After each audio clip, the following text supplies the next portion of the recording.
inclinons-nous dans la prière. Seigneur, tu es le Maître et nous sommes tes disciples. C'est de toi que nous avons tout à apprendre. Cependant, nous sommes lents à comprendre et à croire ce qui concerne ton royaume. Mais tu nous as promis ton esprit de vérité pour nous conduire dans toute la vérité. Ouvre nos oreilles et dispose nos cœurs, afin que nous recevions ensemble, maintenant, la connaissance du salut que tu accordes aux hommes par Jésus-Christ, notre Seigneur. Amen. Bien-aimés dans le Seigneur, notre première lecture, nous la trouvons dans l'Ancien Testament, dans les Psaumes. Nous aurons donc 3 niveaux de lecture. Psaume 107, d'abord les versets 8 au verset 9, ensuite les versets 19 au verset 22, et nous lirons enfin les versets 28 au verset 32. Nous reprenons Psaume 107, verset 8 au verset 9, puis les versets 19 au verset 22, et enfin les versets 28 au verset 32. Nous lisons la parole du Seigneur. Qu'il loue l'Éternel pour sa bonté et pour ses merveilles en faveur des fils de l'homme. Car il a satisfait l'âme altérée, il a comblé de bien l'âme affamée. Les versets 19 au verset 22.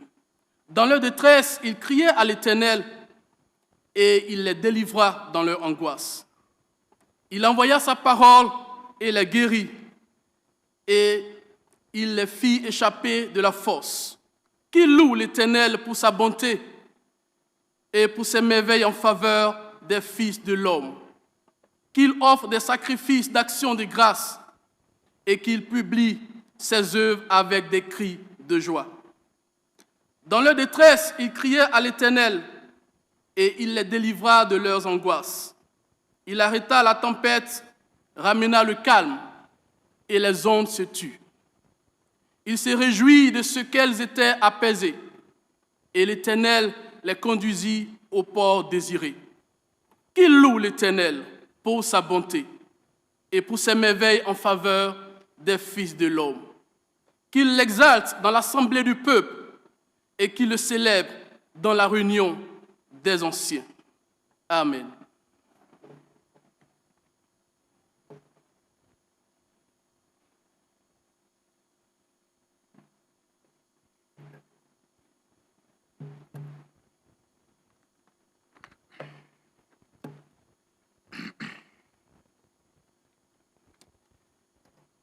Bien-aimés, nous trouvons notre deuxième texte dans le Nouveau Testament, tiré de l'Épître des Actes des Apôtres, en son chapitre 28, les versets 1 à 6. Actes des Apôtres, chapitre 28, les versets 1 à 6. Une fois hors de danger, nous reconnûmes que l'île s'appelait Malte. Les barbares nous témoignèrent une bienveillance peu commune. Ils nous recueillirent tous auprès d'un grand feu qu'ils avaient allumé parce que la pluie tombait et qu'il faisait très froid. Paul, ayant ramassé un tas de broussailles et l'ayant mis au feu, une vipère en sortit par l'effet de la chaleur et s'attacha à sa main. Quand les barbares virent l'animal suspendu à sa main, ils se dirent les uns aux autres, « Assurément, cet homme est un meurtrier, puisque la justice n'a pas voulu le laisser vivre. » Après qu'il a été sauvé de la mer, Paul secoua l'animal dans le feu et ne ressentit aucun mal. Ces gens s'attendaient à le voir enfler ou tomber mort subitement. Mais après avoir longtemps attendu, voyant qu'il ne lui arrivait aucun mal, il changeait d'avis et dit que c'était un Dieu. Amen.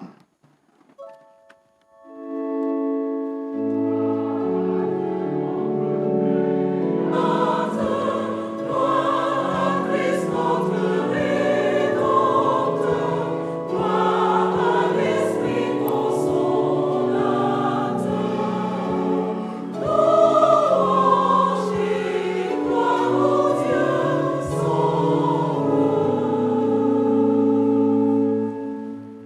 Nous trouvons notre troisième texte dans l'Évangile selon Marc, Marc chapitre 16, les versets 14 à 20.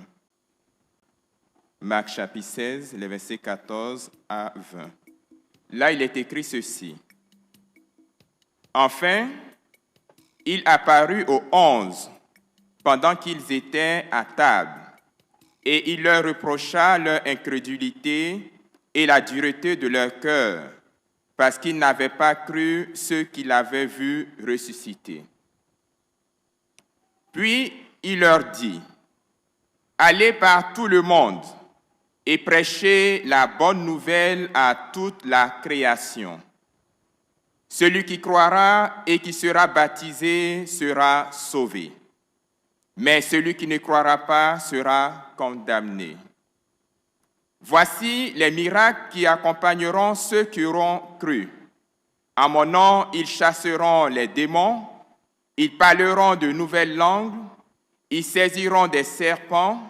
S'ils boivent quelque breuvage mortel, il ne leur fera point de mal. Ils imposeront les mains aux malades et les malades seront guéris. » Le Seigneur, après leur avoir parlé, fut enlevé au ciel et il s'assit à la droite de Dieu. Et ils s'en allaient prêcher partout.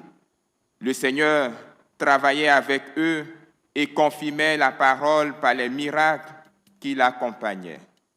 L'herbe sèche, la fleur tombe, mais la parole de Dieu subsiste éternellement. Amen.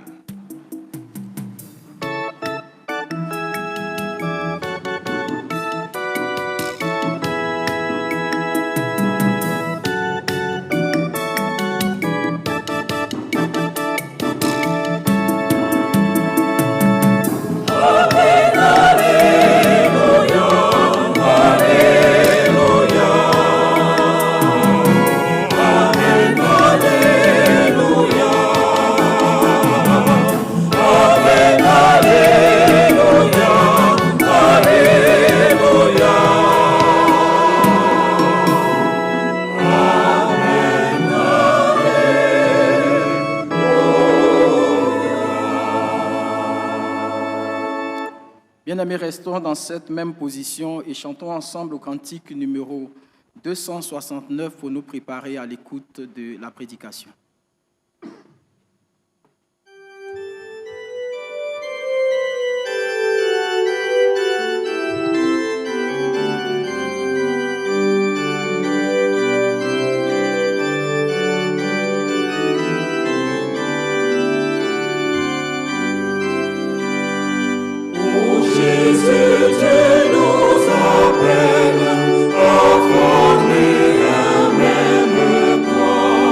Tu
vous asseoir et nous prions le Seigneur.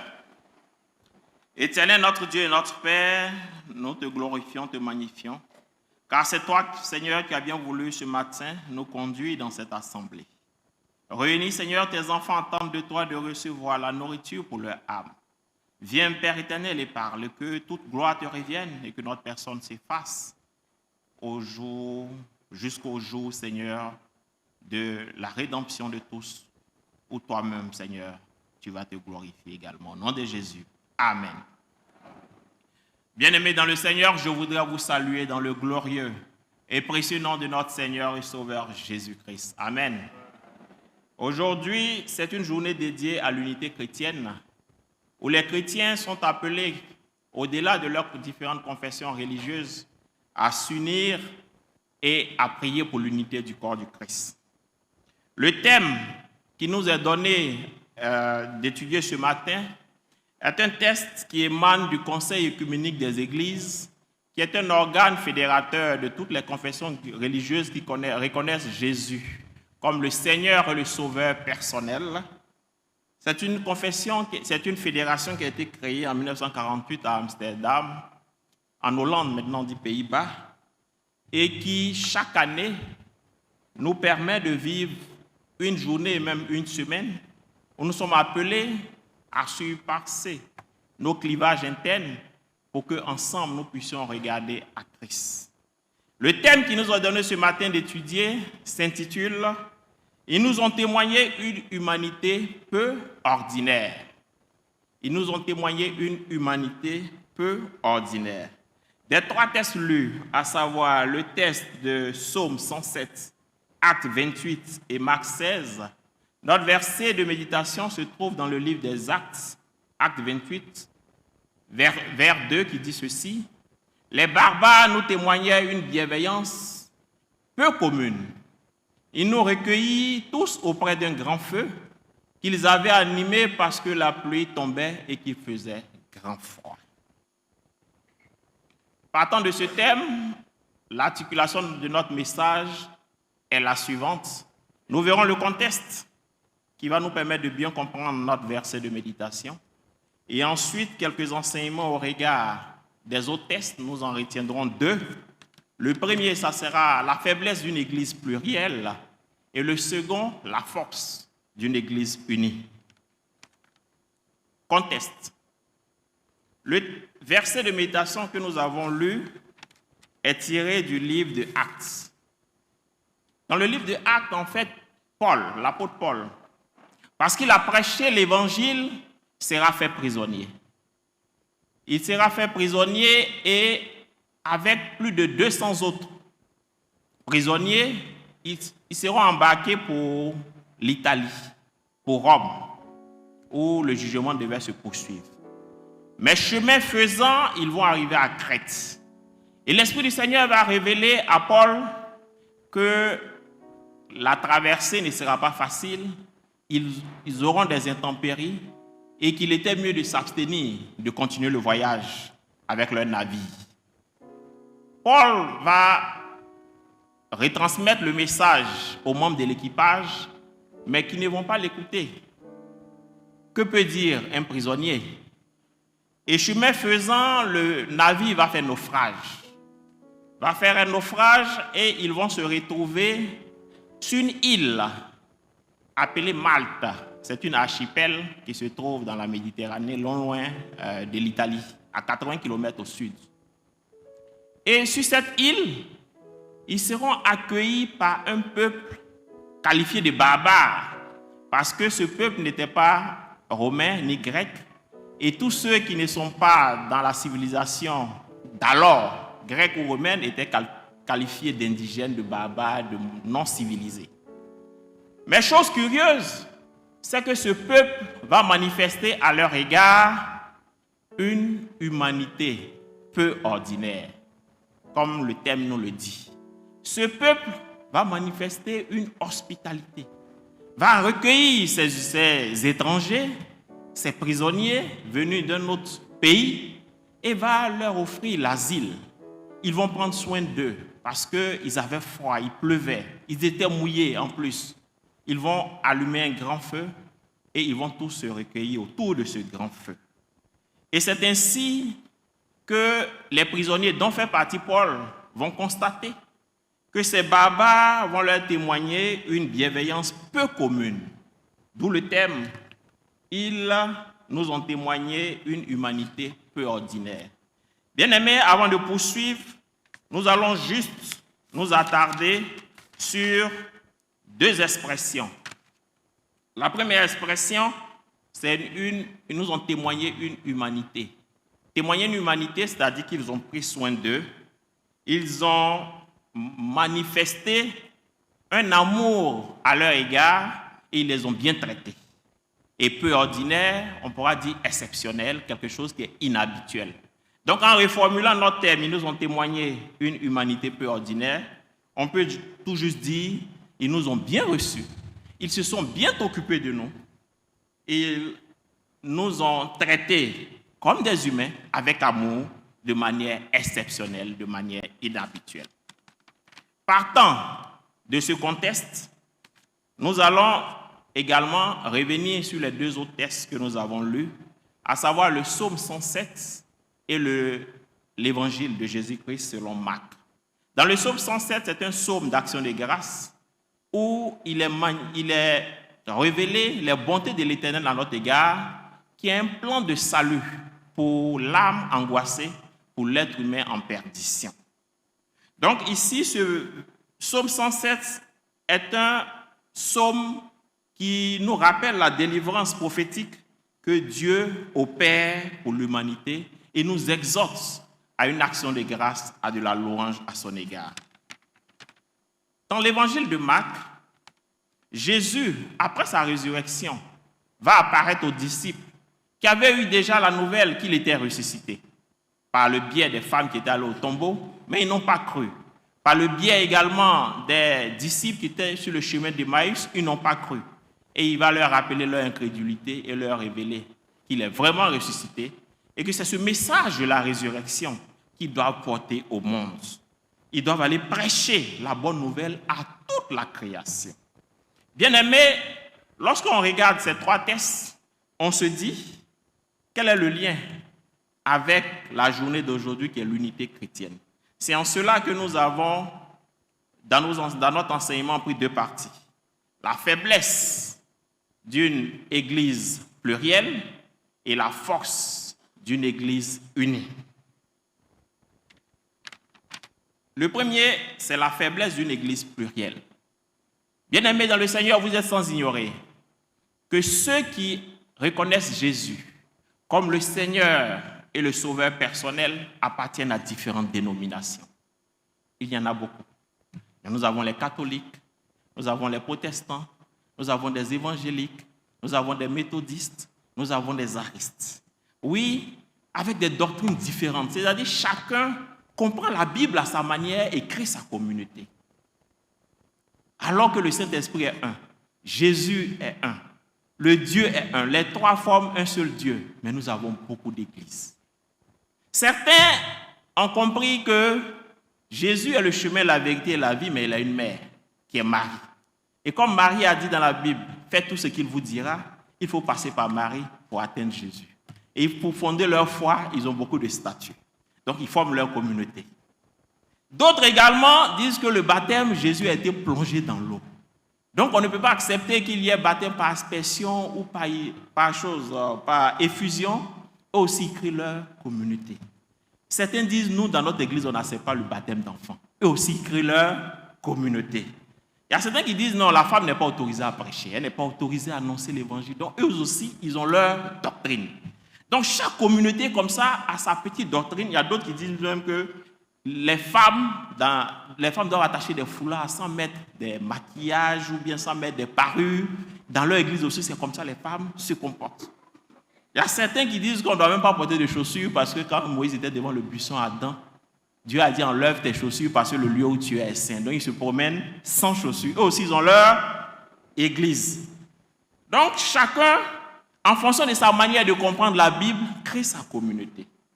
Il y a certains même qui disent qu'il ne faut pas faire de transfusion sanguine. Même si ton parent a besoin de sang, refuse la transfusion sanguine, Parce que l'âme se trouve dans le sang. Eux aussi, ils ont leur communauté. Donc, il y a plusieurs communautés comme ça qui sont créées et tous reconnaissent que Jésus est le Seigneur et Sauveur personnel, mais tous se revendiquent également être dans la vérité. C'est-à-dire, chacun dit, c'est pour nous là qui est vrai, pour vous là c'est faux. À tel point que cela entraîne des divisions. Cela entraîne des divisions dans le corps de Christ, dans l'Église. Il y a de la haine entre les différentes communautés. Il y a même dans des couples des divorces, parce que monsieur est de telle communauté, madame est de telle communauté, on ne s'entend pas. Il y a des querelles, il y a des combats, et même au sein même des différentes églises, à cause des noms, parce qu'on est méthodiste uni ou on est protestant méthodiste, palabre. Donc, il y a pas mal de divisions comme ça dans le corps de Christ qui nous affaiblit dans l'œuvre, bien-aimés dans le Seigneur. C'est ce qu'on qualifie d'intolérance religieuse, ou je vais dire intolérance chrétienne. C'est-à-dire, on se dit que c'est nous là qui sommes dans le vrai, vous là, vous êtes perdus. Il y a certains même qui créent leur communauté, même qui ne regardent pas la télé, parce que dans la télé, là, ce qu'on enseigne n'est pas biblique. Ce qu'ils entendent comme information n'est pas biblique. Eux, ils vivent en autarcie. Et ça, c'est leur position. Et chacun dit, revendique être dans le vrai. Et aujourd'hui, le message principal que nous trouvons dans l'évangile de Marc, qui est d'aller et d'annoncer la bonne nouvelle à toute la création, est fragilisé par nos divisions internes. Oui, parce que le Seigneur nous dit qu'une maison divisée contre elle-même ne peut subsister. Et dans la division, nous sommes affaiblis dans l'action. C'est pourquoi cette journée est importante, de sorte que nous puissions avoir un autre regard sur notre marche avec Dieu. Ce regard où je croyais être dans le vrai et les autres étaient dans le faux, c'est également quelque chose que j'ai vécu lorsque je débutais même ma jeune carrière de prédicateur. J'avais également un regard sur les autres religions comme étant dans le faux, comme étant souvent perdues et qu'il fallait faire quelque chose pour les racheter. Et j'avais ça en esprit, mais le Seigneur va me faire vivre juste une scène qui va m'amener à changer de regard. Et je crois que cette information qu'il m'a donnée et cet enseignement qu'il m'a donné voudrait que je la partage. Et j'ai constaté qu'à chaque fois qu'il y a cette journée, je suis programmé dans certaines communautés pour prêcher et pour apporter ce témoignage que moi-même j'ai vécu. En effet, j'exerçais dans le nord du pays et ma famille était à Abidjan. Donc, venant voir ma famille, après le week-end, je repartais le lundi et très tôt, il fallait regagner mon lieu de travail. Donc, avec mon véhicule qui, à l'époque, était une 4x4 et neuve, donc vous savez que la pédale répond lorsqu'on accélère, j'étais quelqu'un qui aimait la vitesse et j'allais à vive allure. Donc, sur l'autoroute, lorsque je te dépasse, je ne dois plus te voir dans mon rétroviseur. Parce que j'ai un objectif à atteindre, il faut que j'arrive vite, mais également, il faut que je puisse dépasser tout le monde sur le chemin. Et donc, j'allais à vive allure, à près de 170 km/h. Souvent, je frôlais un peu les 180 sur l'autoroute. Donc, je dépassais plusieurs voitures. Et quelque chose était en train de se passer au niveau de mon pneu. Il y avait une bosse. Le pneu était cabossé et le pneu avait commencé à se déchirer. Je dépasse plusieurs véhicules. Peut-être qu'il y avait des méthodistes même que j'ai dépassés à l'époque sur le chemin. Et arrivé... Quand je suis en train de dépasser une Mercedes, elle était d'abord sur la gauche. Quand elle m'a vu, elle s'est rabattue. Elle a constaté que mon pneu était en train de lâcher. Et lorsque je l'ai dépassé, je regarde dans le rétroviseur si tu es encore là pour que je puisse accélérer. Comme je vous l'ai dit, il faut que je t'efface de mon rétroviseur. Et donc, le véhicule me fait des jeux de phare. Je dis, je suis habitué dans ces zones-là, souvent les bandits ou les coupeurs de route, c'est comme ça ils font pour t'amener à t'arrêter. Et après, ils font ce qu'ils ont à faire. Mais de 170 km/h, quand j'ai vu les jeux de phare avec insistance, j'ai ralenti. Et j'ai commencé à ralentir, je me suis retrouvé autour de 120 à 100 km/h. Et tout d'un coup, le pneu explose. Le pneu explose et quand même avec un sang-froid, j'arrive 300 mètres plus tard à garer le véhicule. Et la Mercedes qui me faisait les jeux de phare arrive à mon niveau et elle me dit, c'est pour le pneu qui allait exploser que je te faisais les jeux de phare pour que le désastre n'arrive pas. Parce qu'à 170 km ou 180, c'était le décor. Et peut-être ce matin, je ne serai pas ici pour vous apporter ce message. Et à l'intérieur de ce véhicule se trouvait un prêtre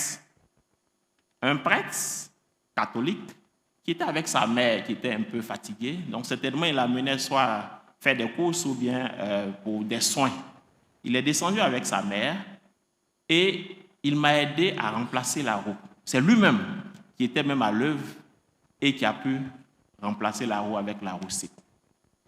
Quand il a fini ce taxe, il est remonté dans sa voiture et on a continué notre chemin. Moi, au niveau de l'échangeur de Sikensi, j'ai bifurqué pour aller à Divo et puis rejoindre Gagnoa. Et lui, il a continué sur Yamsokro. Et après, je suis demandé au Seigneur, mais quel enseignement veux-tu me donner?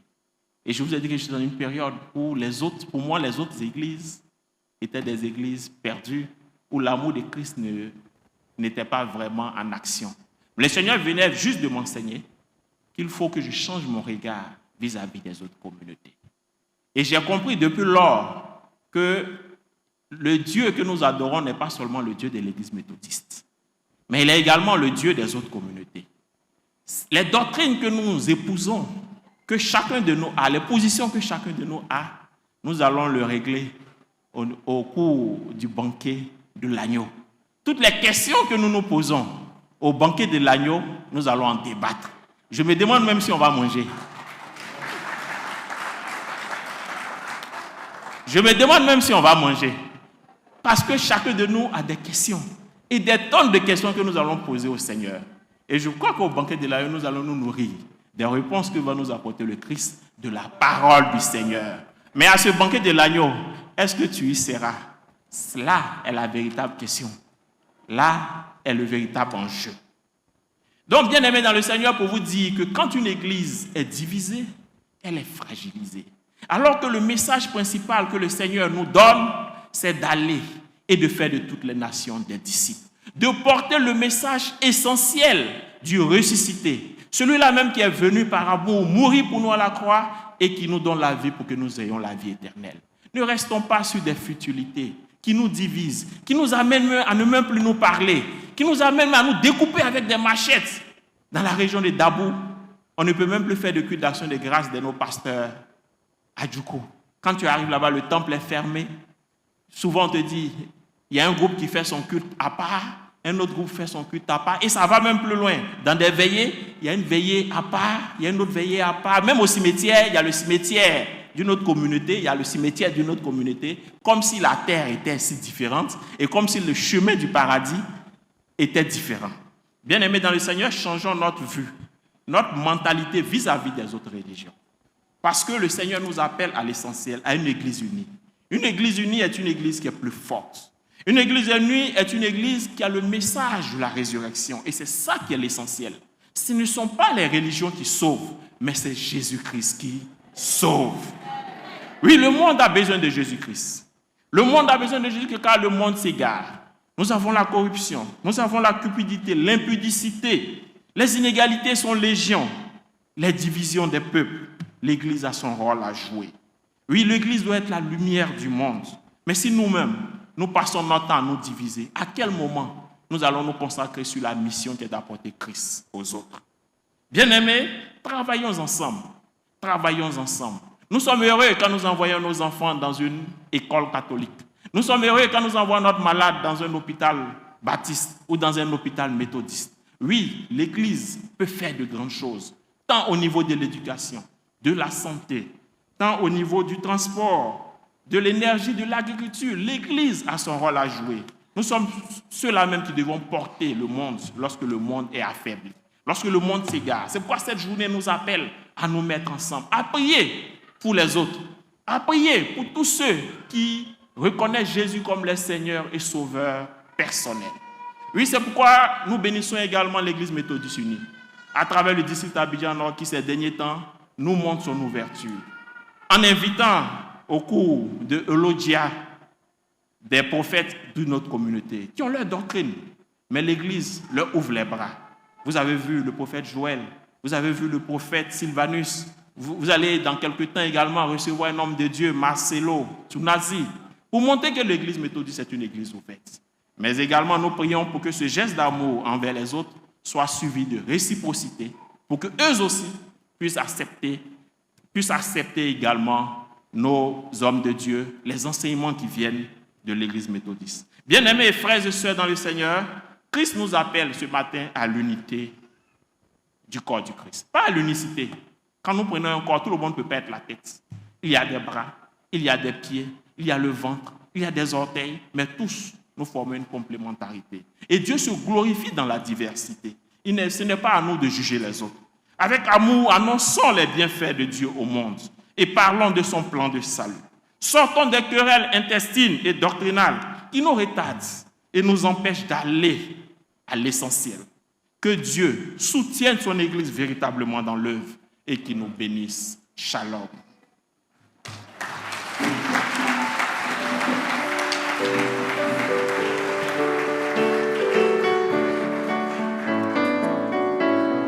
Nous allons baisser la tête et méditer quelques instants pendant que la chorale chante.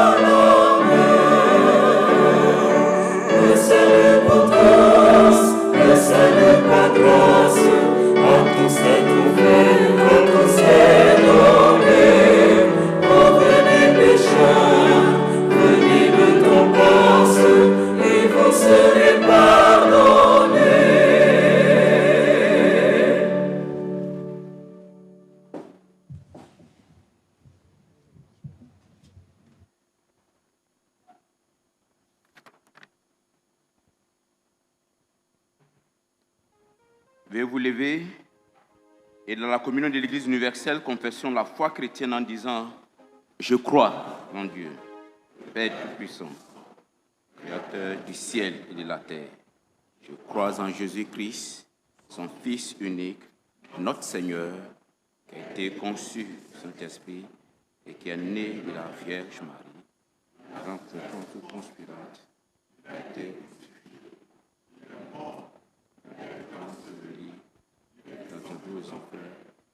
au troisième jour, il est ressuscité des morts, il s'est assis au ciel.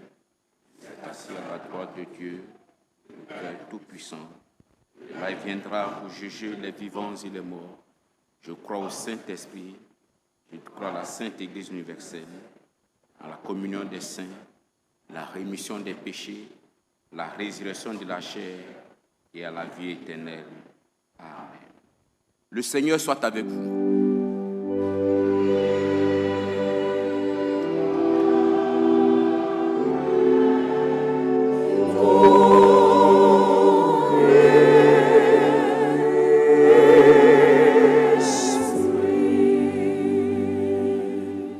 Nous prions Dieu. Seigneur, accorde-nous l'assistance de ton Esprit Saint dans ce moment d'intercession, afin que par l'Esprit, nous puissions faire monter à toi nos prières. Frères et sœurs, nous prions pour l'Église partout dans le monde, pour l'Église en Côte d'Ivoire et particulièrement pour notre Église, l'Église méthodiste unie, avec à sa tête le bishop Benjamin Boni et tous les pasteurs.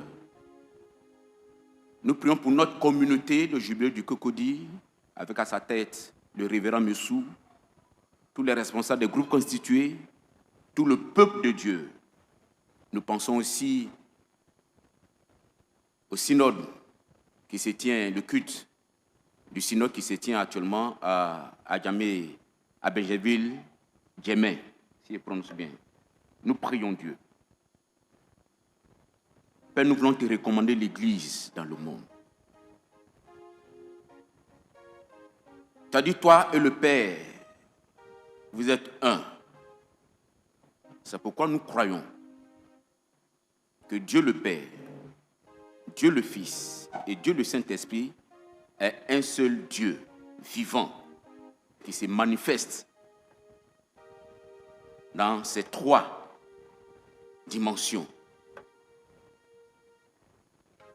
C'est pourquoi nous prions que ton Église soit la communauté de tous ceux qui confessent Jésus-Christ de Nazareth. Selon, Seigneur, l'enseignement que nous avons reçu aujourd'hui, ce que tu veux, c'est une Église unie, comme toi, Christ, le Saint-Esprit et Dieu le Père est unis en un seul Dieu que nous confessons. Afin que l'Église soit une Église forte et que la lumière puisse briller dans le monde. C'est vrai, comme ton serviteur l'a dit, à cause de nos divisions, l'action de l'Église est fragilisée. Beaucoup de ceux qui attendent les révélations des fils de Dieu se demandent, est-ce que ça vaut la peine d'aller à l'Église? Mais Seigneur, pardonne-nous. Donne à l'Église partout dans ce monde d'être le reflet de ce que tu es avec le Père, afin que ceux qui voient l'Église, à cause de l'unité de l'Église, de l'amour de l'Église, puissent reconnaître que l'Église, c'est l'assemblée des disciples de Dieu.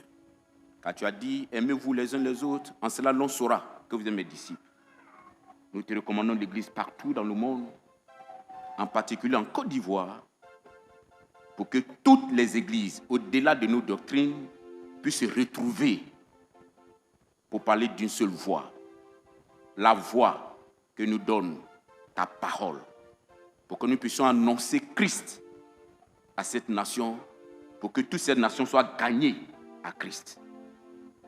C'est pourquoi, Père, bénis les tentatives de regroupement que nous avons, pour que nous puissions réussir à ce niveau-là. Nous te recommandons notre Église, avec à sa tête le bishop Benjamin Bonnet. Nous prions véritablement que tu donnes à l'Église d'avancer et tu donnes à l'Église d'être à l'initiative, Seigneur, de l'unité des églises en Côte d'Ivoire. Que l'ouverture que l'Église donne ne soit pas interprétée comme une faiblesse, mais au contraire, c'est par obéissance à ce que tu dis. Et que les autres puissent suivre l'exemple. Pour que demain, Seigneur, nous puissions nous nourrir de partout, sachant que, Seigneur, tu as suscité des hommes et des femmes dans toutes ces églises-là pour pouvoir apporter ton message, mais surtout, faire ton œuvre. Que nos divisions, nos pluralités ne soient pas une faiblesse, mais au contraire, soient une force pour que toi, tu puisses régner.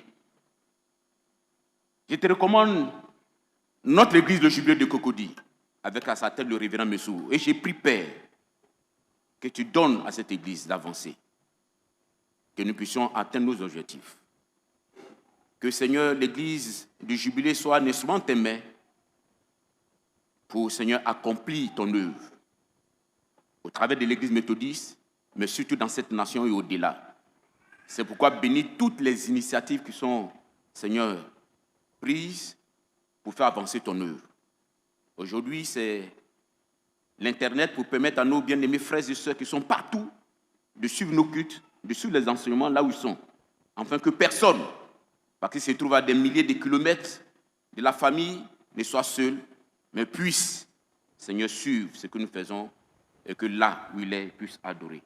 Bénis tous ces initiatives. Bien sûr, nous dirons, Seigneur, le 9 février, en Assemblée générale, conduis toutes choses et qu'au sortir de cette assemblée, Seigneur, nous puissions prendre d'autres décisions pour faire avancer ton œuvre. Père, ce que nos parents nous ont laissé, après 50 ans, donne-nous d'avancer. C'est pourquoi bénis toutes les initiatives. Bénis aussi les uns au niveau du district, le culte du synode qui se passe à Djamé, conduit toutes choses. Nous avons été appelés à apporter dans ta maison, afin que nous puissions avoir une véritable politique de prospective, pour ne pas attendre, Seigneur, après l'évangélisation, avoir des difficultés pour avoir des terrains pour bâtir des temples, comme nous avons à Atekoubé 3, nous avons une communauté, nous avons du mal à avoir un terrain pour bâtir l'église, ben nous devons nous lever pour que, avant même que, Seigneur, la ville arrive, le quartier n'arrive, nous puissions posséder des parcelles de terre pour que lorsque nous allons évangéliser, nous puissions indiquer à nos frères qui ont évangélisé, voici une parcelle, baptiser l'église, la maison de l'Éternel, le sanctuaire, pour que Dieu puisse y régner. Bénis tout cela pour que la gloire te revienne. Dans ta miséricorde. Nous allons prier pour toutes les nations, pour tous les peuples partout, prier pour notre nation, la Côte d'Ivoire, afin que Dieu soit le Dieu de notre nation. Recommander cette année 2020 à Dieu, afin qu'au-delà de tout ce que les gens chantent, la volonté de Dieu s'accomplisse. La volonté de Dieu, c'est la paix. La volonté de Dieu, c'est la quiétude, c'est la justice, c'est l'amour. Nous prions. Nous voulons te recommander, Père, tout le peuple, partout. Seigneur, tu sais ce qui se passe dans le monde. Nous le voyons tous les jours. Nous crions à toi. Entends les cris de tes enfants là où ils sont. Afin que, Père, toi qui as dit que la prière du juste a une grande efficacité à cause de la prière des justes, c'est-à-dire ceux qui confessent ton nom, tu puisses intervenir et exaucer leurs prières et apporter la paix qui vient de toi à ces nations qui soupirent. Nous te recommandons, Seigneur, oh, les minorités, les femmes, les enfants, Seigneur, les familles décomposées, recomposées, afin que, Père, tu interviennes puissamment. Tu as écrit, ils n'ont de secours que l'Éternel. Entends leurs prières, exauce les prières. Là où il y a des difficultés, des situations difficiles, des calamités, interviens pour que, Père, les peuples sachent que toi qui as créé le monde, c'est toi capable de réparer toutes choses. Et c'est de toi qui peuvent recevoir selon leurs demandes. Nous te recommandons notre nation, la Côte d'Ivoire, notre pays. Entends nos prières et exauce nos prières. Afin que, ô Dieu Tout-Puissant, tu interviennes puissamment. N'abandonne pas ces pays aux hommes. Que les hommes soient en tes mains des instruments que tu utilises pour accomplir tes desseins. Nous te recommandons, Seigneur, tous ceux qui dirigent cette nation, qui sont au pouvoir. Père, assiste-les dans leurs décisions et que toutes les décisions qu'ils prennent et qui concourent à accomplir tes desseins se réalisent. Mais si quelqu'un, quelque part, à cause, Seigneur, du pouvoir qu'il a, veut prendre une décision qui soit contraire à ta volonté, contraire à tes desseins, contraire à ce qui est bien pour cette nation, que cette décision ne dépasse pas, Seigneur, sa personne. Père, agis puissamment. Tu entends le cri de ce peuple, tu entends les prières, Seigneur, des chrétiens partout, pour prier pour une année de paix, une année de quiétude. Entends ces prières, exauce nos prières, pour que demain, nous puissions élever ton nom, bénir ton nom et te dire merci, parce que nous avons crié, notre Dieu a entendu, nous a exaucé, que la gloire lui revienne. C'est au nom de Jésus que nous avons prié. Dans ta miséricorde. Père, nous allons prier. Ce matin, il y a une famille qui a demandé cela. Nous allons recommander tous ceux qui sont malades à Dieu. Tu vas élever la voix, tu vas prier pour ceux qui sont malades. Tu vas prier pour toi-même si tu es malade. Au moment où nous prions, si tu es assis, tu as un mal quelque part, pose ta main simplement sur l'endroit, le lieu où tu as mal. Nous allons invoquer le Dieu de guérison afin que ce matin, l'Esprit Saint descende et te donne la guérison. Nous prions. Père, tu n'as point créé la maladie. C'est pourquoi tu as combattu la maladie. Devant un malade, les disciples ont dit, est-ce que c'est parce qu'il a péché? Ou bien ses parents ont péché pour qu'il soit né aveugle? Tu as dit non, ce n'est pas parce qu'il a péché. Ce n'est pas parce que ses parents ont péché. Ce n'est pas parce qu'il y a eu des sorciers qui ont fait cela. Mais si Dieu a permis qu'il soit dans cette situation, si Dieu a permis que tu sois malade, que Dieu te permet que tu traverses ces moments de maladie, c'est pour pouvoir glorifier son nom. C'est pourquoi ce matin nous prions, Père, que tu glorifies ton nom. afin que tout ce qui est maladie libère le corps. Au nom de Jésus, Père, je prie au Dieu Tout-Puissant que tu étends ta main. Pour comment nous prions à l'instant même, tu vois les mains où les mains sont posées. Oh, quelqu'un a posé sa main sur ta tête parce qu'il a un parent qui a mal à la tête et qui n'est pas là. Père, je prie que ces mains soient ta main, qui soit posée sur son corps, à l'endroit, pour ordonner à la maladie de libérer son corps. Parce que tu nous as donné l'autorité. C'est pourquoi, Père, ce matin, nous déclarons qu'au nom de Jésus, toute maladie disparaît de nos corps au nom de Jésus. Nous confessons, Père, que nous sommes guéris, car nous avons prié au nom de Jésus. Nous confessons et nous déclarons que tout ce qui est maladie libère notre corps au nom de Jésus. Dans ta miséricorde, tu vas prier. Nous venons à l'église, car Dieu nous a convoqués par sa convocation. Nous venons en communauté. Mais chacun a sa situation. Chacun a son désir. Certains aspirent au travail. On demande d'avoir un travail décent. Certains travaillent, mais ne peuvent pas jouir de ce travail. Actuellement où tu ne sois pas 200 000, 300 000, tu ne peux pas avoir 2 chambres salon, une chambre salon. Quand tu as 150 000 francs par mois, ou 100 000 ou 80 000, c'est difficile. Ce matin, nous allons prier. Car le Dieu que nous adorons, il a pour chacun le travail qu'il faut, car il a dit, celui qui ne travaille pas ne mange pas. Nous allons prier pour tous ceux qui cherchent du travail, afin que Dieu ouvre les portes, pour qu'au jubilé, que tous ceux qui sont en âge de travailler, travaillent pour s'occuper de leur famille, mais surtout apportent dans la maison les dîmes, les offrandes, pour que l'œuvre de Dieu s'efface, quand nous avons besoin d'aller évangéliser. Nous prions. Père, nous te recommandons nos frères et nos sœurs qui sont en quête de travail.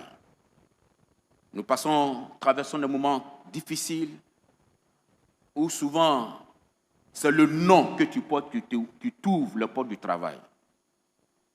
C'est la région d'où tu viens qui t'ouvre le porte du travail.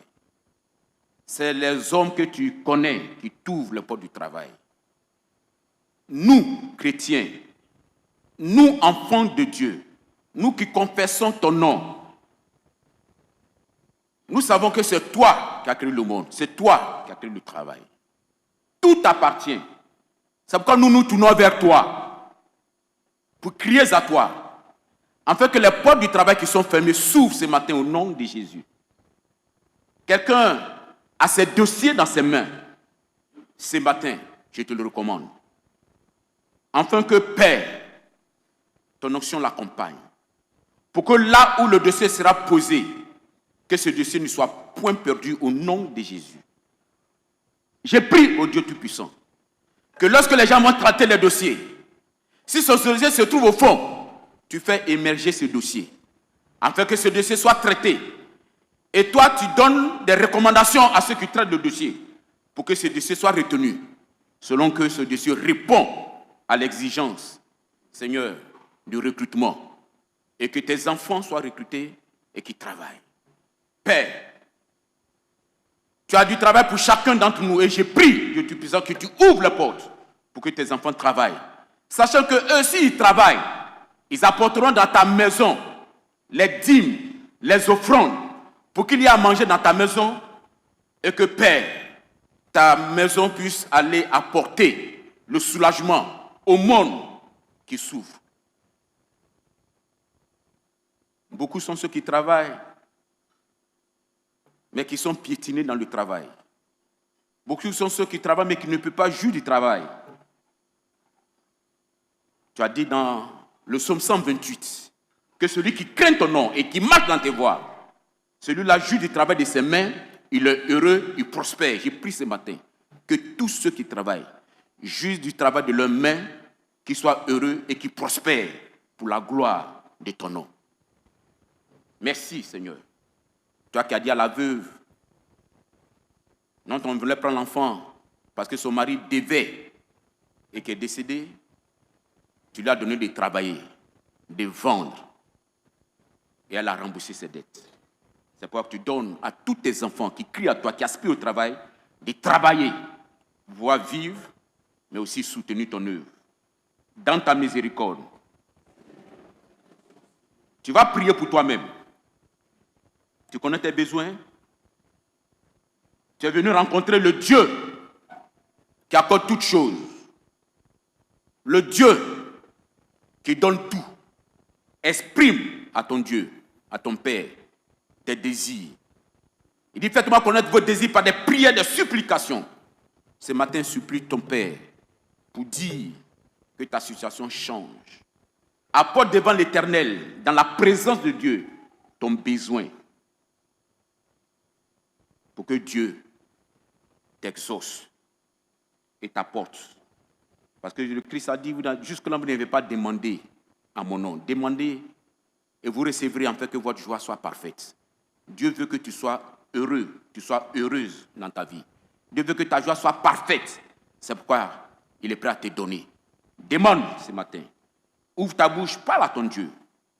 Exprime à ton Dieu ton besoin. Dis-lui. Alors avant même d'arriver à la maison, il disposera toutes choses pour toi.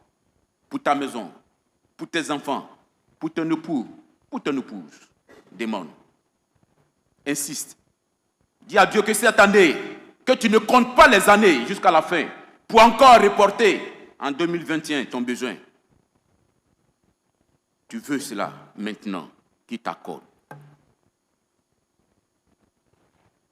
Merci Père, tu entends nos prières, le désir profond de nos cœurs. Chaque cœur ce matin est ouvert devant ta face et t'exprime son besoin. J'ai pris que tu entends le cri de nos cœurs et que tu nous exauces. Toi qui nous as promis, tu es fidèle pour accomplir toutes choses. Seigneur, si tu ne nous accordes pas ce que nous demandons, nous serons malheureux. Oh toi, tu veux nous donner pour que nous soyons heureux. C'est pourquoi tu as dit de demander en ton nom, pour recevoir, pour que notre joie soit parfaite. Parce que beaucoup, nous sommes en joie, mais une joie qui ne dure pas. Une joie qui n'est pas parfaite. Toi, lorsque tu donnes, Seigneur, tu dis, tu nous donnes et nous serons en joie, une joie parfaite. Ce matin, j'ai pris que chacun expérimente cette joie parfaite que tu donnes quand tu exauces nos prières. C'est pourquoi j'ai pris que tu entendes nos prières et que tu nous exauces. Un papa et une maman en train de prier pour sa famille, Père, entend sa prière, exauce sa prière. Quelqu'un en train de soupirer pour ses enfants, car c'est difficile pour lui. Comment faire dans ce monde aujourd'hui où les enfants sont livrés à tout, où on prend des choses au dehors pour venir, entend sa prière, exauce sa prière. Il y a quelqu'un qui a été soupirer parce que son foyer ne va pas. C'est même pas si à son retour, son conjoint ou sa conjointe sera là. Entend sa prière, exauce sa prière.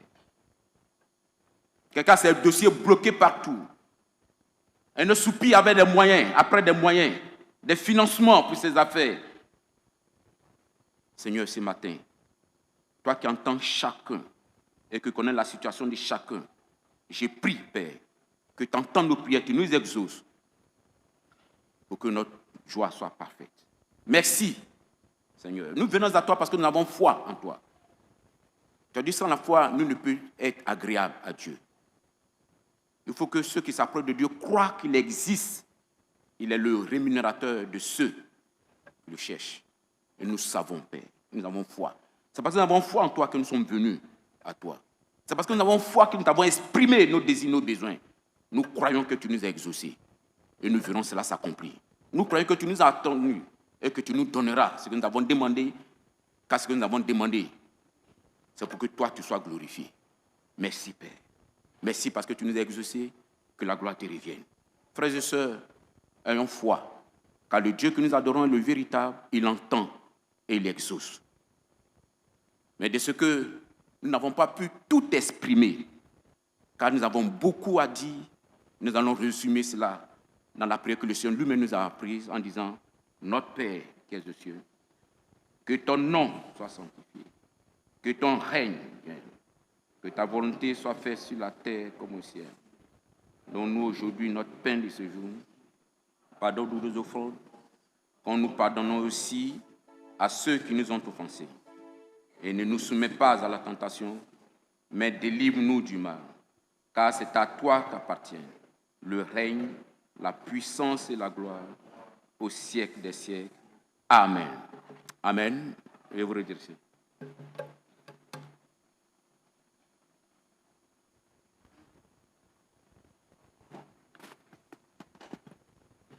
Bien-aimés dans le Seigneur, l'Éternel répond.